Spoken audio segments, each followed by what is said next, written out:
Assalamu alaikum wa rahmatullahi wa barakatuhu.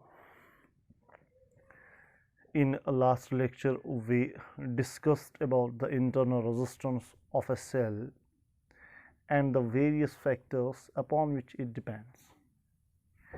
And now, today we are going to discuss what is EMF and what is terminal potential difference of a cell.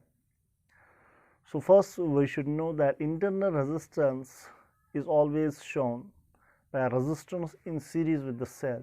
Like, suppose we have a cell over here having the two terminals positive and negative. The internal resistance of this cell is shown by the resistance in series with it. So, this is the internal resistance which I am going to show. This is the internal resistance of the cell. Now, what is EMF and what is terminal potential difference? Actually, the internal resistance plays a very important role in that case. So, the cell is having, suppose it is having a EMF E. Suppose it may be 2 volt, it may be 1 volt, it may be anything. Now, what is the maximum potential difference across the terminals of the cell when the cell is in open circuit condition? What does that mean? It means that when it is open circuit condition, when no current is drawn from the cell, which is possible when the load is disconnected, when there is no load connected across these two terminals, we can say it is open circuit condition. And when it is open circuit condition, no current is drawn from the cell. And when no current is drawn from the cell, it means that there will be no voltage drop in the internal resistance of the cell. There will be no voltage drop at all, and that voltage drop is actually called as internal resistance drop. Whatever the voltage drop happens in the internal resistance of the cell, that is called as internal resistance drop. As there is open circuit condition, no current is drawn. So, what is internal resistance drop? Obviously, it is 0. So, what is the potential difference across the terminals? That is called as EMF. That means, what is the maximum potential difference across the terminals when open circuit condition is existing there? ठीक है ना बेटा? जब open circuit condition होगी, battery में से कोई current नहीं निकलेगी. जब करंट नहीं निकलेगी तो इंटरनल रेजिस्टेंस में कोई ड्रॉप नहीं होगा. तो टर्मिनल्स के अक्रॉस या इंटरनल्स के अक्रॉस का हो या इंटरनल्स के अक्रॉस, उस टाइम पे जो वोल्टेज पोटेंशियल डिफरेंस होगा उसको हम कहते हैं EMF. That is called as EMF. Now, suppose we are connecting a load, across the terminals. Now, what happens? When the load is connected, current will be drawn from the cell. ठीक है बेटा, battery में से current निकलेगी और जब current निकलेगी तो इस रेजिस्टेंस में ड्रॉप होगा, वोल्टेज ड्रॉप होगा, बिकॉज ये सीरीज सर्किट बन रहा है, वोल्टेज डिवाइडर एक्ट करेगा. सो यहाँ पर वोल्टेज ड्रॉप होगा और वोल्टेज ड्रॉप होने की बिना पे इन दो टर्मिनल्स के अक्रॉस अब EMF नहीं रहेगा, EMF माइनस दिस ड्रॉप रहेगा.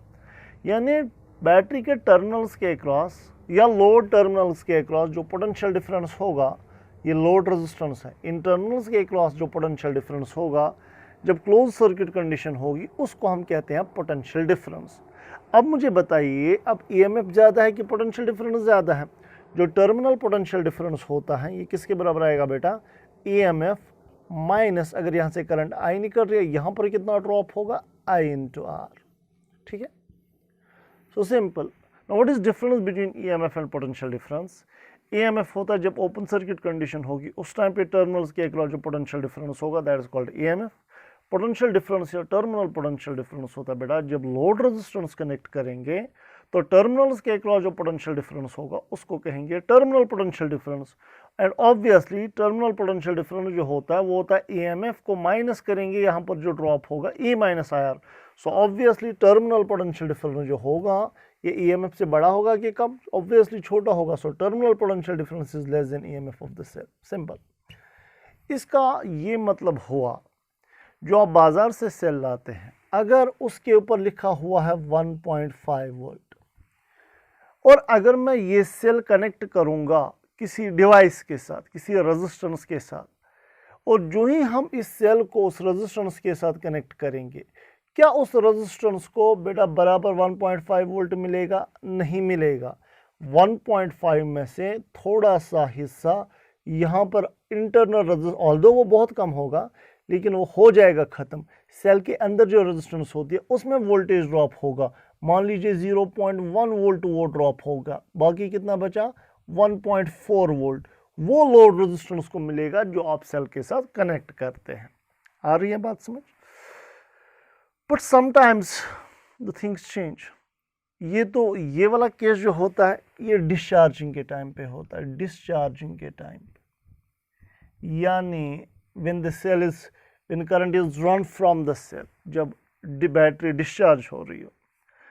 But sometimes when we are going to charge the cell, जब आप सेल को बेटा चार्ज करते हो तो आपको यहीं से वोल्टेज देनी पड़ती है। यानी मैं इधर को बेटा पोटेंशियल डिफरेंस अप्लाई करूँगा, इन दो टर्मिनल्स को मैं पोटेंशियल डिफरेंस अप्लाई करूँगा।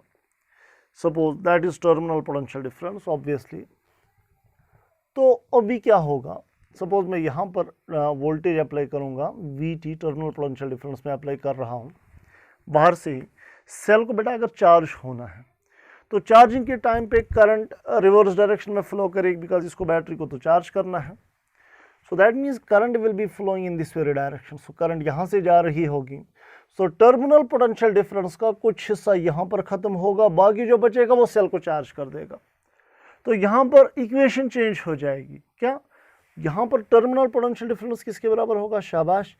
एक तो इसी का भी कुछ हिस्सा यहाँ यूटिलाइज होगा, यानी it is equal to IR, और साथ में आएगा प्लस E आएगा। टर्मिनल पोटेंशियल डिफरेंस का कुछ हिस्सा यहाँ पे ख़त्म होगा, बाकी बैटरी को चार्ज करेगा, उसका EMF डेवलप कर देगा।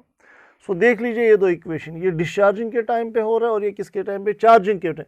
और चार्जिंग के टाइम पे यानी टर्मिनल पोटेंशियल डिफरेंस जो है, यानी आउटर वोल्टेज जो है, it should be greater than the EMF of the cell. और ये किसके टाइम पे है? ये चार्जिंग के टाइम पे है। चार्जिंग के टाइम पे। अब शॉर्ट में मुझे बताइए, EMF ज़्यादा होता है कि टर्मिनल पोटेंशियल डिफरेंस ज़्यादा होता है? Obviously, when the cell is going to discharge, it is the terminal potential difference which is less than the EMF. Yeah, EMF is greater than terminal potential difference. And when the cell is going to charge, terminal potential difference is greater than EMF of the cell. ठीक है?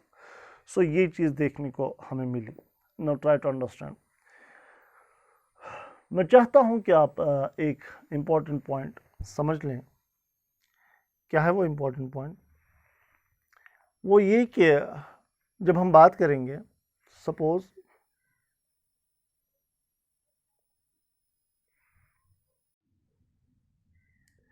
इसके बाद एक बहुत ही important point आपको बताना चाहेंगे, वो ये कि आइडियल वोल्टेज सोर्स जो हमारे पास होते हैं, क्या मतलब है आइडियल वोल्टेज सोर्स का? सो आइडियल वोल्टेज सोर्स एक ऐसा सोर्स होता है जिसकी इंटरनल रेजिस्टेंस ज़ीरो हो। सो what is meant by the ideal voltage source? Ideal voltage source एक ऐसा सोर्स होता है बेटा जिसकी इंटरनल रेजिस्टेंस क्या हो? Zero. But obviously practically it does not happen. Practically resistance always possesses some internal resistance. But if we look upon the ideal case, its internal resistance is zero. So let us have the look over the two different situations over here. Suppose हमारे पास एक battery है बेटा, अच्छे से बात को समझने की कोशिश करिए। इसकी मैंने इंटरनल रेजिस्टेंस नहीं बनाई, ठीक? सो मान लो ये 4 वोल्ट की सेल है, इन दो टर्मिनल्स के अक्रॉस हमेशा पोटेंशियल डिफरेंस यही 4 वोल्ट होगा। क्योंकि इंटरनल रेजिस्टेंस ज़ीरो है तो इंटरनल रेजिस्टेंस में कोई ड्रॉप तो होगा नहीं, इसलिए whatever the value of resistance to be connected over here is the voltage across that resistance is always constant, it is same. आप ये देख भी सकते हैं, बात को समझिए। अगर आप ये प्रूव भी करना चाहें, मान लीजिए मैंने यहाँ पे बेटा 2 ओम रजिस्टर लगाया, 2 ओम रजिस्टर, इसके अक्रॉस पोटेंशियल डिफरेंस यही 4 वोल्ट होगा। अगर आप इनडायरेक्टली भी निकाल भी सकते हैं, बैटरी में से करंट कितनी निकलेगी? शाबाश। What is the amount of current drawn from the cell? It is 4 volt divide by what is the resistance? It is 2। So what is current? It is 2 ampere. Battery में से 2 ampere current निकली। इन दो points के across potential difference कितना होगा? What will be potential difference between these two terminal? I into R. I बेटा कितना है? 2। रेजिस्टेंस कितनी है? 2। So that is equal to 4 volt, जो मैं बता रहा था। इसके अक्रॉस यही 4 वोल्ट होगा। सपोज अब आप इसके अक्रॉस 2 ओम कनेक्ट नहीं करेंगे, मान लीजिए you are connecting 4 ohm resistance across it, आप 4 ओम रेजिस्टर सपोज कनेक्ट कर रहे हैं। सो 4 ओम जब आप कनेक्ट करेंगे, सपोज ये 4 ओम रेजिस्टेंस है, फिर से बताइए बैटरी में से कितनी करंट निकलेगी? शाबाश। What is the amount of current drawn from the cell? It is voltage by resistance, it is 4 by 4 and that is 1 ampere. Now what is voltage drop across this resistance? What is potential difference? It is IR. What is I? I is 1, so V is equal to I is 1, R is 4. So it is again 4 volt. So यहाँ पे आपने इससे पहले 2 ohm resistor लगाया था, इसके across voltage 4 volt आई थी। अब आपने 4 ohm रेजिस्टेंस लगा दिया, वोल्टेज तब भी वही 4 वोल्ट आई। इसका ये मतलब है एक ऐसी सेल जिसकी इंटरनल रेजिस्टेंस नहीं हो रही है, कुछ नहीं है, वो लोड को कांस्टेंट वोल्टेज दे रही है, whatever the value of the resistance is there. ठीक। बट अब अगर हम इसका दूसरा केस देखेंगे, सपोज इसका दूसरा केस कंसिडर करने की कोशिश करेंगे, एक ऐसा केस जहां पर इंटरनल रेजिस्टेंस भी हो, मान लीजिए यहां पर इंटरनल रेजिस्टेंस भी है। ठीक। Suppose there is internal resistance over here, यहाँ।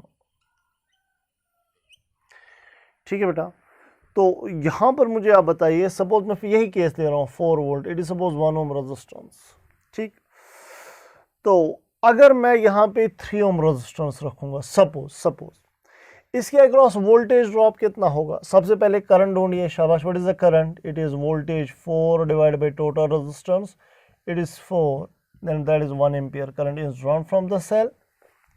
अच्छा, अब इस 3 ohm resistor के अक्रॉस वोल्टेज फिर कितना होगा? Potential difference I into R. Current कितनी है? 1। What is resistance? 3, तो कितना आया? 3 वोल्ट आया। यानी ये 4 वोल्ट में से 1 वोल्ट इसको मिला, बाकी जो बचा वो इसको मिला। अब अगर ये रेजिस्टेंस 3 नहीं होगी, suppose this resistance is now कुछ और इसका वैल्यू है, मान लीजिए 5 है इसका वैल्यू, suppose resistance possesses its value, it is suppose it is 5। Okay, तो मुझे बताइए अभी इस बारी करंट क्या होगी? करंट तो चेंज होगी। So what is the amount of current drawn from the cell? It is 4 divided by total resistance, it is 6 and that is 2 by 3. Now what is voltage across the resistor? IR. So I is 2 by 3. What is R? It is 5 and that is equal to 10 by 3. अब देखिए scene में क्या हो रहा है, जब आपने ये पहले इसका वैल्यू कुछ रखा था, 3 ओम रखा था, तो इसके अक्रॉस वोल्टेज आया 3 वोल्ट। अब अगर आपने ये रेजिस्टेंस चेंज की तो इसके अक्रॉस आया 10 by 3 वोल्ट। यानी ये सोर्स लोड को कांस्टेंट वोल्टेज नहीं दे पा रहा है। अगर लोड रेजिस्टेंस चेंज कर रहे हैं तो लोड के अक्रॉस वोल्टेज भी जो है, पोटेंशियल डिफरेंस भी जो है वो चेंज हो रही है। तो ये आइडियल सोर्स है, ये प्रैक्टिकल सोर्स है। तो आप और एक डेफिनेशन भी आइडियल सोर्स की बता सकते हैं। An ideal voltage source is that source whose internal resistance is 0, or an ideal voltage source is that source which supplies constant voltage to the load resistance whatever the value of load resistance is over there. समझ आ रही है बात? And this is practical source. It does not supply constant voltage. The voltage, जो ये voltage supply करेगा load को, वो डिपेंड करेगा बेटा लोड रेजिस्टेंस कितनी होगी, वो डिपेंड करेगा लोड रेजिस्टेंस कितनी होगी। सो अकॉर्डिंगली जब आप लोड रेजिस्टेंस डिफरेंट रखेंगे तो अकॉर्डिंगली आपका ये सीन चेंज हो जाएगा। जब आप लोड रेजिस्टेंस डिफरेंट रखेंगे तो लोड वोल्टेज भी डिफरेंट हो जाएगी। ठीक, चलिए ये बात तो आपको समझ आ रही है। और अब और एक इम्पॉर्टेंट पॉइंट भी आपको यहाँ पे बताते चलें, वो ये कि बात को समझिए, बात को समझने की कोशिश करिएगा। यूजुअली हम कहते रहते हैं कि जितने घरों में सारी चीज़ें पैरेलल में होती हैं, मान लीजिए मैंने यहाँ पर और कोई डिवाइस लगाया, मान लीजिए यहाँ पर और कोई डिवाइस हमने लगाया एंड सो ऑन। जब मैं नंबर ऑफ डिवाइसेस पैरेलल में बढ़ाऊंगा तो पैरेलल में ओवरऑल रेजिस्टेंस कम हो जाएगी, बैटरी में से करंट निकलेगी बेटा ज़्यादा। जब बैटरी में से ज़्यादा करंट निकलेगी तो इंटरनल रेजिस्टेंस में वोल्टेज ड्रॉप भी होगा ज़्यादा, और बाकी जो बचेगा वो इनके अक्रॉस होगा। दैट मीन जितने आप इक्विपमेंट्स पैरेलल में इंक्रीज करेंगे ओवरऑल रेजिस्टेंस कम होगी, इंटर करंट ज़्यादा निकलेगी, इंटरनल रेजिस्टेंस ड्रॉप ज़्यादा होगा, और जो ये हमारे पास डिवाइसेस हैं they will automatically gate reduced voltage, ठीक है ना। इसीलिए घरों में जब चीज़ें होती हैं, कभी कभार हम कोई हेवी इक्विपमेंट ऑन करते हैं, मान लीजिए कभी कभार इलेक्ट्रिक मोटर हमारे घर में हो तो हम वो ऑन कर देते हैं, गीज़र ऑन कर देते हैं, तो ऑटोमेटिकली जो ही आपने यहाँ पर गीज़र ऑन कर दिया, अब देखेंगे यहाँ पे लगा हुआ बल्ब जो है, जो घरों में बल्ब जो होते हैं उनमें थोड़ा सा डिम आ जाता है। जो ही हम हेवी लोड ऑन करने का मतलब है कि बैटरी में से ज़्यादा करंट निकलेगी, इंटरनल रेजिस्टेंस में ज़्यादा ड्रॉप होगा, तो ये जो इक्विपमेंट्स है हमारे पास वो they will get reduced voltage. वो तो आगे देखने को मिलेगा हमें, ठीक। चलिए, ये हमें समझ आएगा कि इंटरनल ये जो है आइडियल सोर्सेज क्या होते हैं। इसके बाद आगे बढ़ेंगे। And now we are starting combination of the cells. Cells are also combined in order to get the desired output. Sometimes we connect cells in series to get a very huge voltage, and sometimes we connect the cells in parallel to get a very huge current. So we have two different connections of cell combination. One is series combination of the cells and another is parallel combination of the cells. So let's have a look on the series combination of the cells. As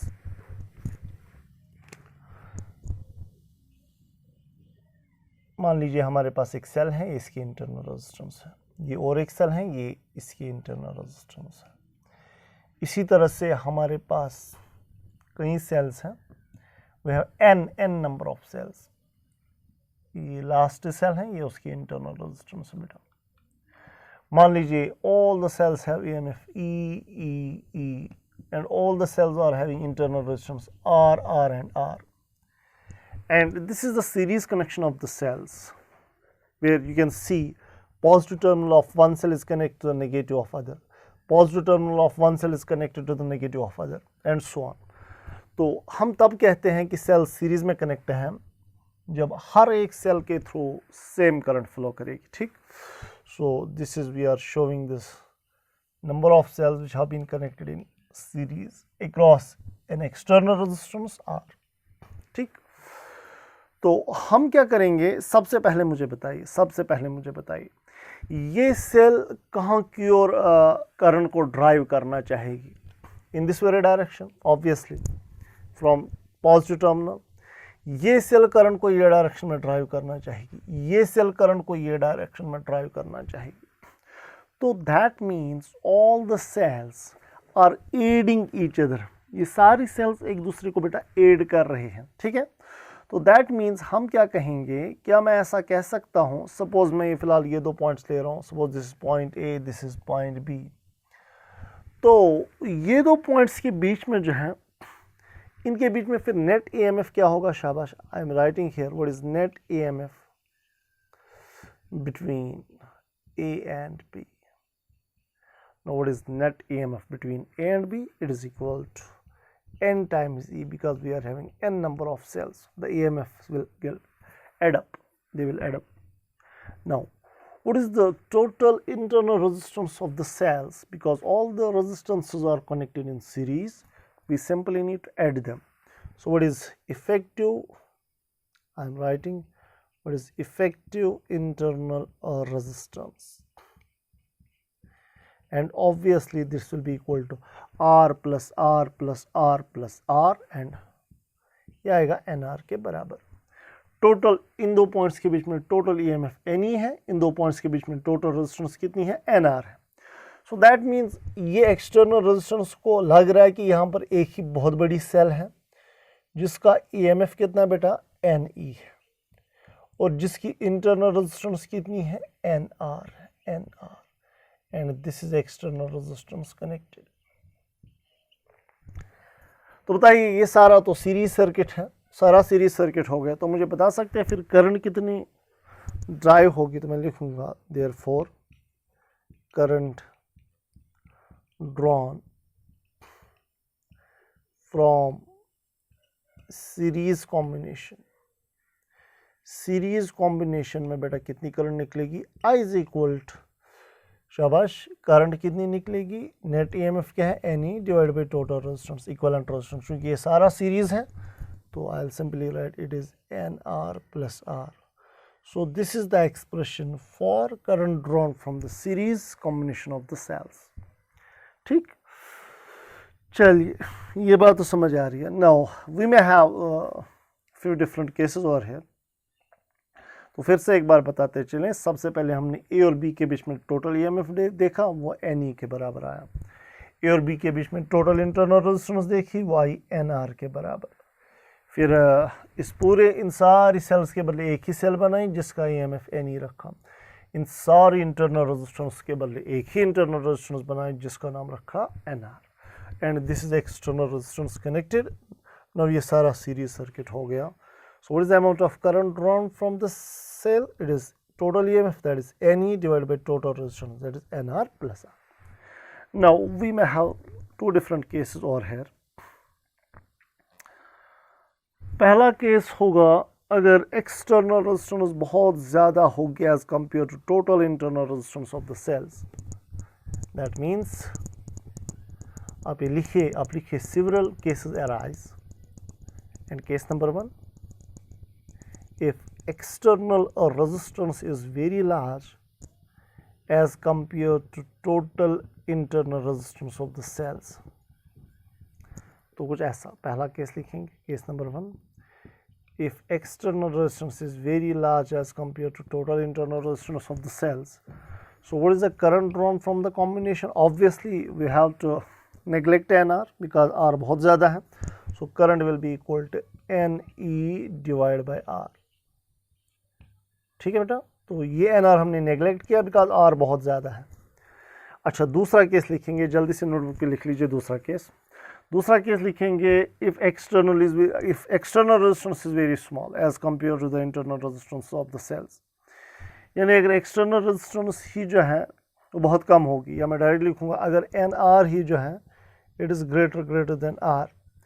अगर total internal resistance ही बहुत ज़्यादा है as compare to the external resistance, we can neglect external resistance part over here. So what is the amount of current drawn? It is equal to NE divided by, शाबाश, अभी क्या neglect होगा, R. So NR, NN will cancel out. So what is current? E is equal to E by R. Simple. तो बताइए क्या लग रहा है, ये दो पॉइंट्स को देख के ये लग रहा है यहाँ पे करंट जो है it is NE by R, यहाँ पे करंट है E by R, and obviously यहाँ पर R ही ज़्यादा है, यहाँ पे R ही ज़्यादा है। तो यहाँ पर ये सीन लग रहा है कि ये वाला सीन जो है, ये यहाँ पे n जो आ रहा है, n आ रहा है मल्टीप्लाई में, यहाँ तो नहीं आ रहा है। सो यहाँ पे लग रहा है कि सीरीज कॉम्बिनेशन में से मैक्सिमम करंट तब ड्रॉ होती है, इन दो में से मैक्सिमम ये वाला हुआ ना। सो मैक्सिमम करंट कब ड्रॉ होती है, जब एक्सटर्नल रेजिस्टेंस ही ज़्यादा हो as compare to the total internal resistance of the cells. तो ये नोट पॉइंट लिख लीजिए। From the above it is clear that maximum current is drawn from series combination of the cells when external resistance is very large as compared to the total resistance of the cells। ठीक, तो इस पे आप questions वगैरह भी देखे जाएंगे, वो सारी चीज़ें तो हम आगे देखेंगे, लेकिन एक दो नोट पॉइंट्स आपको बताना चाहेंगे। ठीक, तो आप नीचे लिखिए नोट पॉइंट्स, फिर इम्पॉर्टेंट नोट पॉइंट्स। तो नोट पॉइंट्स क्या है, नोट पॉइंट्स जो है इसी सीरीज कॉम्बिनेशन के लिए मैं नोट पॉइंट आपको बताने की कोशिश करूँगा। नोट पॉइंट ये है कि अगर इस कॉम्बिनेशन में n सेल्स को रिमूव किया जाए, पहला नोट पॉइंट, शाबाश, नोट फर्स्ट आप लिखेंगे if m cells are removed, if m cells are removed from, if M cells are removed from combination of N cells, in N cell combination में बेटा M cells remove करेंगे। जब M cells हम remove करेंगे तो remove वाले case में तो बेटा हो जाएगा E, तो वो उतनी सारी सेल्स का EMF तो पहले कैंसिल हो जाएगा। So it is current equal NE तो पहले से था, अब कितनी सेल्स का EMF खत्म होगा, M सेल्स रिमूव की जा रही है तो माइनस M ही लिखेंगे बिकॉज M सेल्स तो रिमूव कर रहे हैं, उनका EMF कहाँ रहा, आप डिवाइड में क्या आएगा, शाबाश। तो बताइए इंटरनल रेजिस्टेंस में क्या लिखूंगा, शाबाश, इट इज़ एन, हाँ ये एन आर जो है, एन आर इंटरनल रेजिस्टेंस की बात करेंगे तो मैं इंटरनल रेजिस्टेंस कितनी सेल्स की रहेगी, एन माइनस एम सेल्स की रहेगी। पहले तो एन सेल्स थी, एम सेल्स हमने रिमूव कर दी, इंटरनल रेजिस्टेंस भी तो रहेगी ना एन माइनस एम सेल्स की, और साथ में आएगा आर प्लस आर। सो यहाँ पर अगर आप देखेंगे so what is current equal, it is equal to n, E common निकालेंगे, so that is equal to n minus m into E divided by n minus m into r plus r. So this will be the current drawn from the combination if m cells are removed from the combination. अगर आप m cells बेटा remove करेंगे, ये पहला note point है। And we have another note point, if m cells are reversed, अगर हम m cells reverse करेंगे, ठीक, तो रिवर्सिंग वाले केस में क्या होगा, रिवर्सिंग वाले केस में देख लीजिए क्या होगा, दूसरा नोट पॉइंट लिखेंगे, if m cells are reversed in the series combination, if m cells are reversed in series combination, तो that time क्या होगा, दूसरा नोट पॉइंट लिखेंगे, शाबाश, नोट 2 दूसरा पॉइंट लिखेंगे क्या, अगर आप m cells रिमूव कर रहे हैं, मैं लिख रहा हूँ if m cells are reversed, reversing वाले केस में क्या होगा, अगर मैं इसको रिवर्स करूंगा ये एक दूसरे को अपोज करेंगे, यानी इनका ईएमएफ खत्म हो जाएगा। लेकिन इंटरनल रेजिस्टेंस ऐसे हो या ऐसे हो कोई फ़र्क तो पड़ेगा नहीं। तो पहली बात, इंटरनल रेजिस्टेंस में कोई फ़र्क नहीं पड़ेगा, लेकिन अगर आप 2 सेल्स रिवर्स करेंगे 4 सेल्स का ईएमएफ खत्म हो जाएगा। यानी अगर आप ये रिवर्स करेंगे ये इसके साथ कैंसिल होगा, यानी एक सेल को रिमूव किया 2 का इफेक्ट खत्म हो गया। सो अगर आप m सेल्स रिमूव करेंगे कितनी सेल्स का इफेक्ट खत्म हो जाएगा, 2m सेल्स का इफेक्ट खत्म हो जाएगा। What is the current drawn, that is equal, अब मैं क्या लिखूंगा, शाबाश, n माइनस m लिखिए नहीं, 2m सेल्स का इफेक्ट खत्म हो जाएगा, और साथ में क्या आएगा, e डिवाइड बाई डिनोमिनेटर में कोई चेंज नहीं आएगी, बिकॉज रिवर्स करने के दौरान आप इंटरनल रेजिस्टेंस वही रहती है, उस पर कोई फर्क नहीं पड़ेगा। So this is current drawn when m cells are reversed in the combination. बात आ रही है समझ, कंफ्यूजन मत है कहीं पे बेटा, ठीक। सो ये सीरीज